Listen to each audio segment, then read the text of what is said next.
오늘은 3단원 지역 세계의 교류와 변화에서 새로운 중단원인 서아시아와 북아프리카 지역 질서의 변화, 그 중에서도 오스만 제국의 성립과 발전을 보도록 하겠습니다.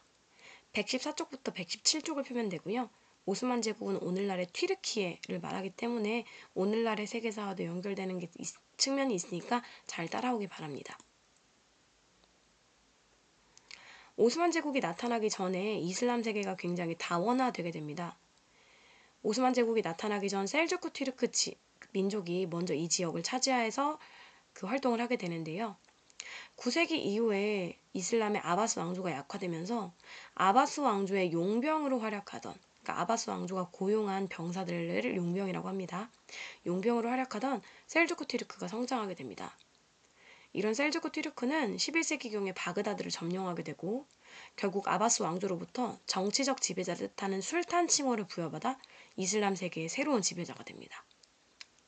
이들은 예루살렘을 정복한 이후에 왼쪽에 있었던 비잔티움 제국을 압박하게 되는데요.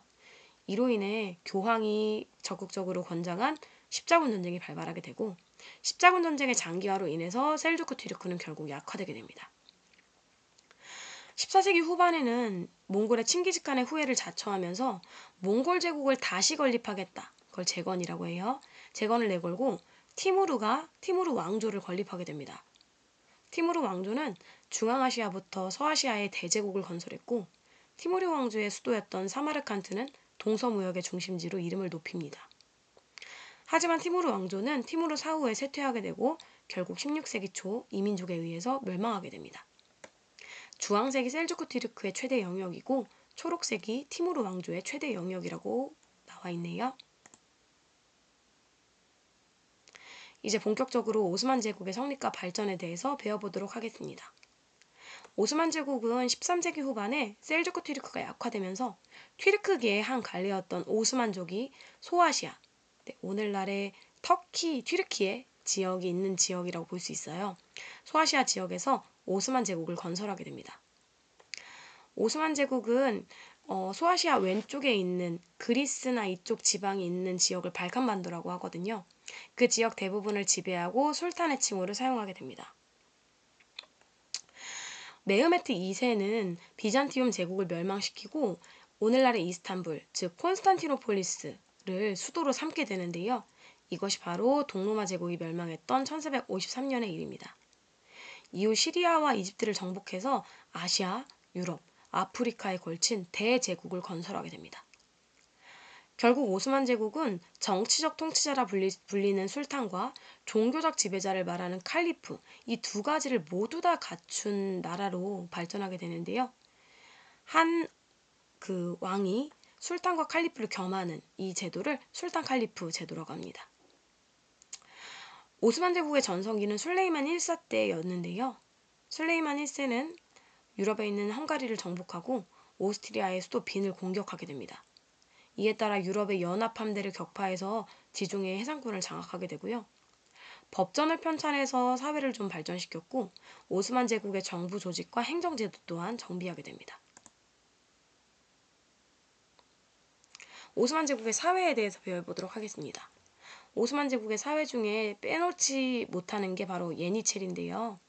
예니체리는 정복한 지역의 크리스트교 소년들을 이슬람교로 개종시킨 후 정식으로 훈련을 시켜서 술탄을 보호하는 술탄의 친위 부대로 삼는 것을 말합니다. 이러한 예니체리는 뛰어난 전투 능력과 충성심을 갖췄기 때문에 오스만 제국의 번영에 기여를 했는데요. 여기 예니체리의 모습이 보여지고 있습니다. 또한 오스만 제국은 관용 정책을 펼쳤습니다. 관용 정책의 대표적인 사례는 밀레트 제도가 있는데요. 밀레트는 공동체를 의미합니다. 이 밀레트 제도는 이슬람교가 아니어도 인두세만 내면 그들의 신앙을 인정하고 그들의 자치 공동체를 허용했다라는 특징을 보입니다. 또한 공식 문서에는 튀르크어가 공식적으로 사용됐지만 일상에서는 각 민족의 언어를 유지하게 허용해 줌을 통해서 관용 정책을 펼쳤다고 볼 수 있고요. 경제적으로도 번영했는데 아시아와 유럽을 연결하는 지역, 그 지역이 정말 굉장히 중요한 지역이거든요. 그래서 동서교역으로 번영을 하게 되었습니다. 이렇게 동과 서를 연결하는 지역에 있었기 때문에 자연스럽게 문화도 융합적인 형태로 발전하게 되는데요. 이슬람 문화, 왼쪽에 있었던 비잔티움 제국의 비잔티움 문화, 그리고 이란 지역에 원래 존재했었던 페르시아 문화가 합쳐지면서 다양한 문화가 융합되게 됩니다. 건축에서는 비잔티움 양식을 도입한 이슬람 사원이 건립되게 되는데요. 가장 대표적인 사원에는 술탄 아흐메트 사원이 있습니다. 미술에서도 페르시아의 영향을 받은 세미라가 발전하게 되고 이외에 천문학, 수학, 지리학 등 굉장히 실용적인 학문이 많이 발달하게 되었습니다. 네, 이게 바로 메흐메트 2세의 모습이고요. 이렇게 이쪽 지방을 소아시아라고 불러요. 지중해와 흑해 사이에 있는 오늘날의 튀르키예 지방. 그리고 이쪽 지방에 있는 여기 그리스, 크로아티아, 유고슬라비아 이런 지역이 있는 지역을 발칸반도라고 하는데요. 원래 소아시아에서 출발했던 오스만 제국은 이렇게 발칸반도까지 차지를 하게 되면서 대제국, 동양과 서양을 연결하는 대제국을 건설하게 됩니다. 요게 바로 비잔티움 양식의 영향을 받아서 만들어진 술탄 아흐메트 사원입니다. 이렇게 돔과 첨탑이 보이죠? 이슬람 사원이고요.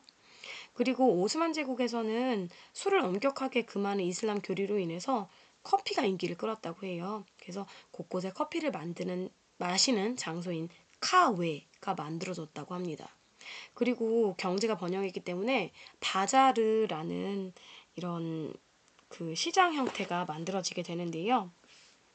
이렇게 그래서 우리가 뭐 바자회, 바자 뭐 이런 시장을 표현할 때 바자라는 말을 쓸 때가 있어요. 이런 거랑 관련이 있다고 보면 되고요. 오스만 제국은 인두세만 내면 종교를 유지할 수 있었기 때문에 이렇게 관용 정책을 표현한 포스터 작품이 교과서에 나와 있어서 제시해 보았습니다. 오늘은 여기까지 하겠습니다.